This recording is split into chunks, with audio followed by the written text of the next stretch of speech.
Hello folks, welcome to week 6. This week we will be looking at social work with people with developmental disabilities. And take a look at the introductory video. The objectives this week are to identify and explain important issues to consider in working with individuals with developmental disabilities. And secondly, to identify the skills needed to create effective interventions with individuals with developmental disabilities while engaging in person-centered planning. Regarding the learning resources, as you can see, the articles have to do with work with people with intellectual disabilities. So this article on group psychotherapy for trauma-related disorders, this Rothman article, The Challenge of Disability and Access, Reconceptualizing the Role of the Medical Model. And lastly, an article by Salibi. This is not the Salibi of the articles written about the strengths perspective, although it is strengths-oriented.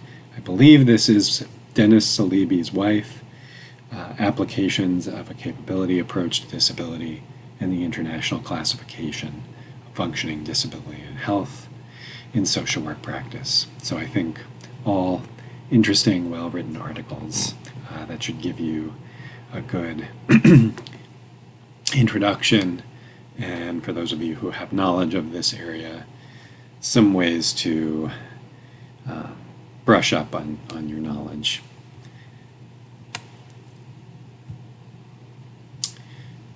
For this week you have an article, review and critique. So using the Widener Library database, find one scholarly peer-reviewed article that discusses a successful intervention implemented with individuals with developmental disabilities, provide a hyperlink to the article, and upload it as an attachment. You're going to briefly summarize the main points of the article and the major findings. You'll discuss positives and negatives. You'll discuss positive and negatives of the article itself, positives and negatives of the intervention, and then describe an alternative intervention that could be applied with this population. It should be one of the interventions discussed at some point in this course and different from that used in the article. In your response prompt to one classmate, you'll discuss what you can add to your peer's learning and what you've learned from your peer, and then discuss weaknesses and strengths of the alternative interventions chosen by your peer. And as you can see, the guidelines are pretty much the same as in other weeks.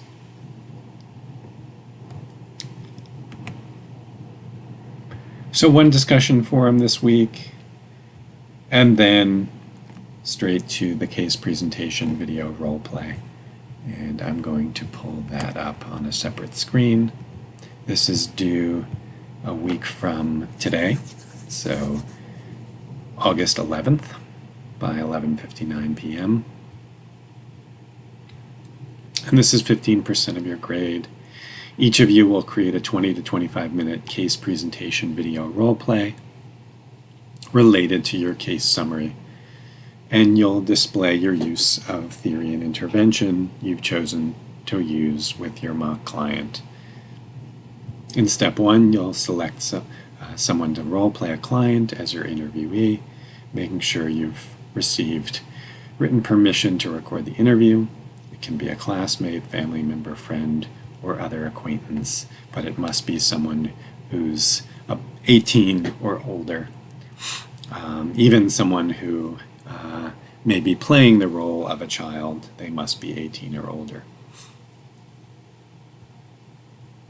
And each of you will be required to submit separate videos in which you act as the therapist. You obtain written informed consent as you did in Social Work 505. In step 2, you'll record the videotaped segment of your work with the client or client system. Regardless of whom you're interviewing in the role play, the details of the case must be made up.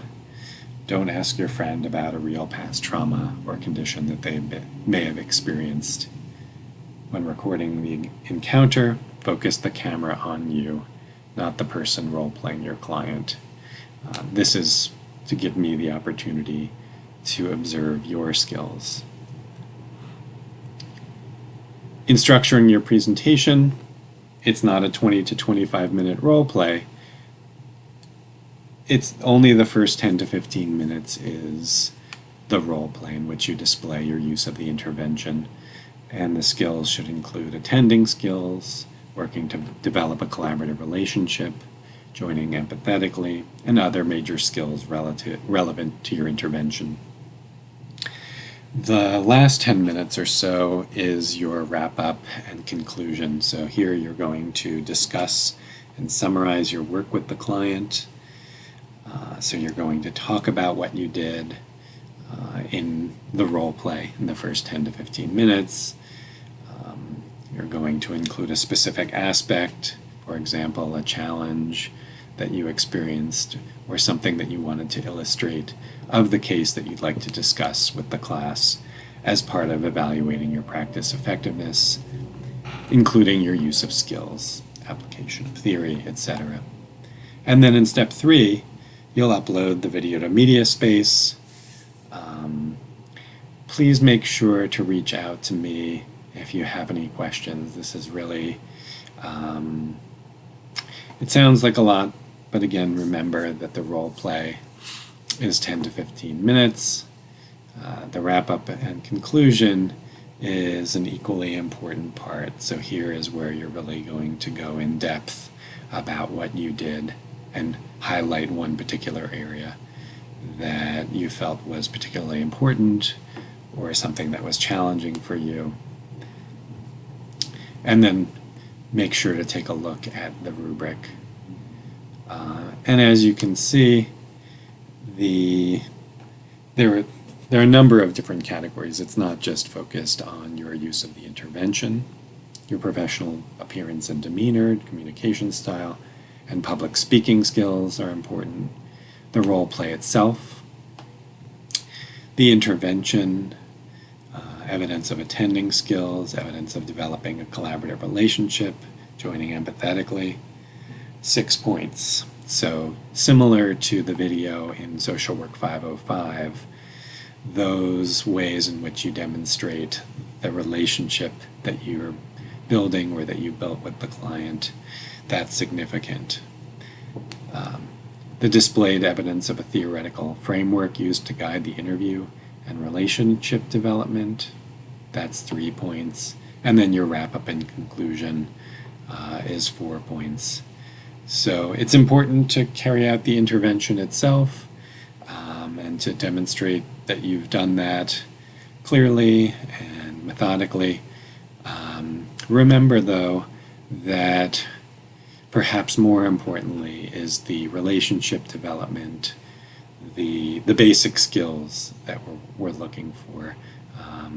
And you can see in part 2, displaying effective intervention facilitation style is the most, gets the most points in this assignment, 6 points. Please reach out to me. I'm happy to answer any questions that you might have. Maybe try to have fun with this, particularly those of you who may feel a little bit anxious. Remember again that this is an opportunity for you to practice your skills and for me to and your fellow students to have an opportunity to give you feedback. Other than that, I look forward to reading your practice intervention papers and should have those back to you at some point this week. So have a great week, folks, and again, let me know if you have any questions or concerns.